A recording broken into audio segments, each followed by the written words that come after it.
have landed in Italy, which is occupied by the Germans.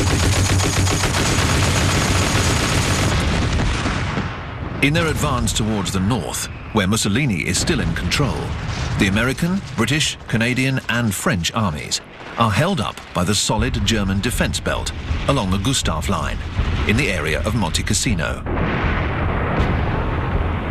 Perched on top of the mountain is historical St. Benedict's Monastery. The Allies think that the Germans have turned this 1400-year-old monument into a lookout post.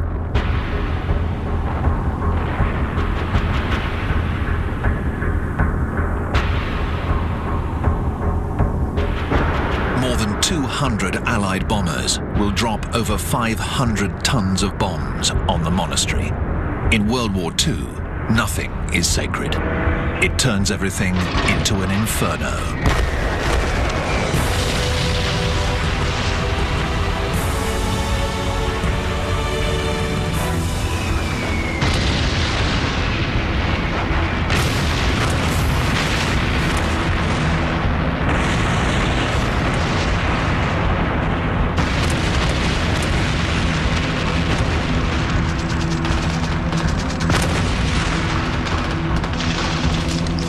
The Allies launch their attack, but the German paratroopers push them back.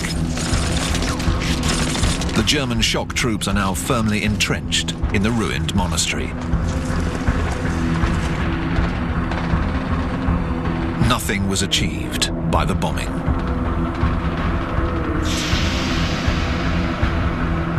These scenes were filmed by the American director John Huston, who was sent to this front in Italy. He would later say, "It was a massacre in the freezing cold."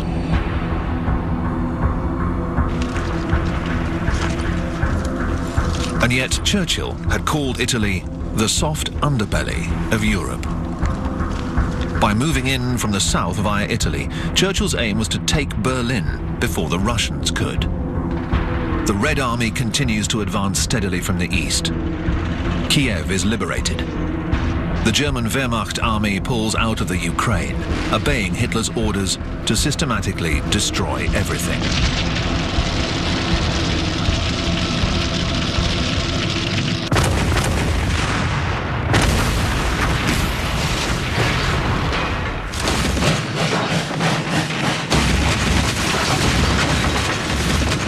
In Italy, several months later, the Wehrmacht is still holding the Gustav Line and Monte Cassino. The French general, Juin, proposes to surprise the Germans, who have left those slopes, thought to be too steep, undefended. The rugged soldiers of the North African and Polish regiments, however, managed to climb up the mountain and put the Allies on the road to Rome.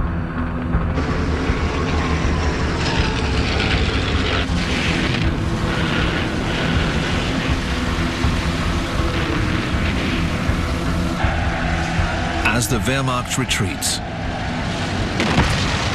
it once again leaves a path of destruction behind it.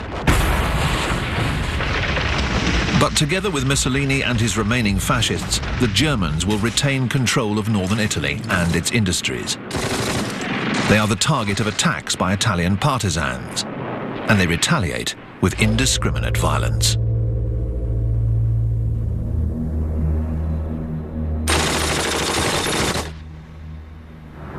At the same time, in southern England, the Allied war machine assembled for the Normandy landings is gearing up.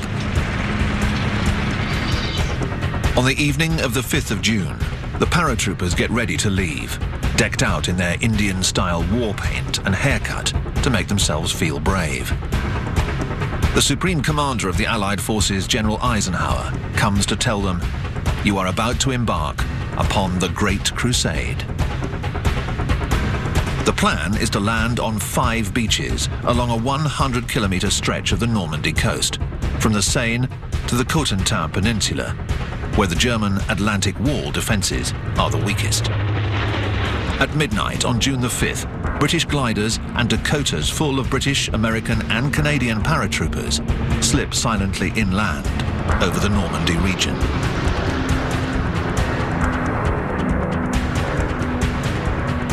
The paratroopers are the first to set foot in occupied France. Their mission? To secure the flanks of the landing zone.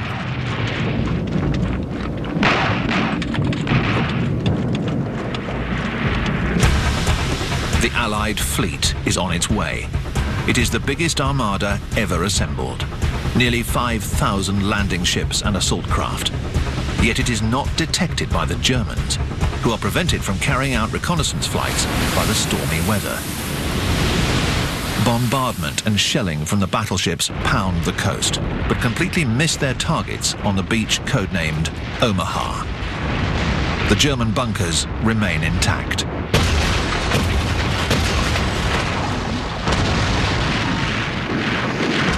The first assault wave of American troops is getting ready to tackle the German defenses on Omaha Beach. Among them is American writer Ernest Hemingway, who is a war correspondent. He writes, "As we moved in towards land in the grey early light, the coffin-shaped steel boats took solid green sheets of water that fell on the helmeted heads of the troops, packed shoulder to shoulder in a stiff, awkward, uncomfortable, lonely companionship of men going to a battle."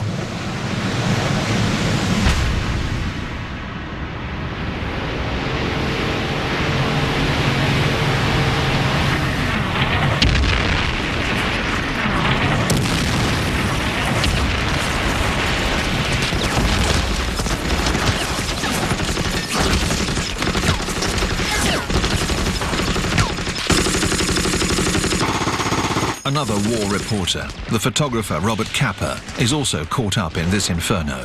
He says, "It was the ugliest beach in the whole world. Exhausted from the water and the fear, we lay flat on a small strip of wet sand. Over 2,000 American soldiers will lose their lives here. As the tide rolls in, the soldiers are trapped between the sea and gunfire from the German blockhouses.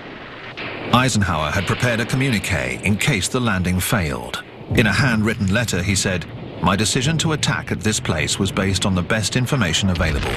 If there is any blame or fault attached to the attempt, it is mine alone.' But a small group succeeds in climbing up under enemy fire and neutralizing the German cannons with the help of the Royal Air Force's fighter bombers.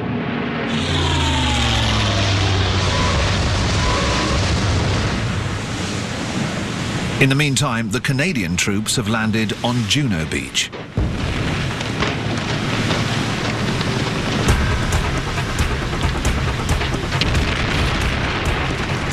There is indeed very little resistance, only a few shots that do not deter the British on the next beach along.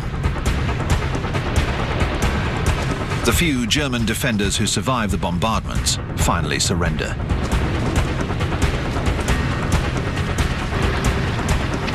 British and French commandos land on the fifth beach.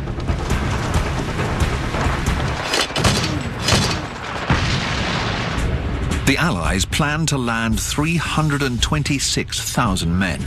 In just 1 week, a daily average of 10,000 men, 3,200 vehicles, and 15,000 tons of supplies are ferried across. In order to accomplish this, a harbour is needed. But the Allies decided to stay away from the big ports, which were too well defended, and to land on the beaches of Normandy. Instead, they brought their harbours with them, gigantic construction kits called mulberries. 146 concrete caissons, 61 metres long and weighing 6,000 tons, were assembled to create breakwaters and piers, where the Liberty ships, as they were called, could unload their cargo. American shipyards had turned out one of these ships every day. In less than 3 years, the war industry has turned the United States into a superpower. The country has mobilized more than 11 million men. Its armies are now in France, Italy, North Africa, and Asia. The power of the United States is such that just a few days after the Normandy landings in Europe, it's able to assemble a second fleet on the other side of the world, in the Pacific, in order to attack the Mariana Islands, which are under Japanese control. Having taken the island of Tarawa the year before, the Americans now want to use the island of Saipan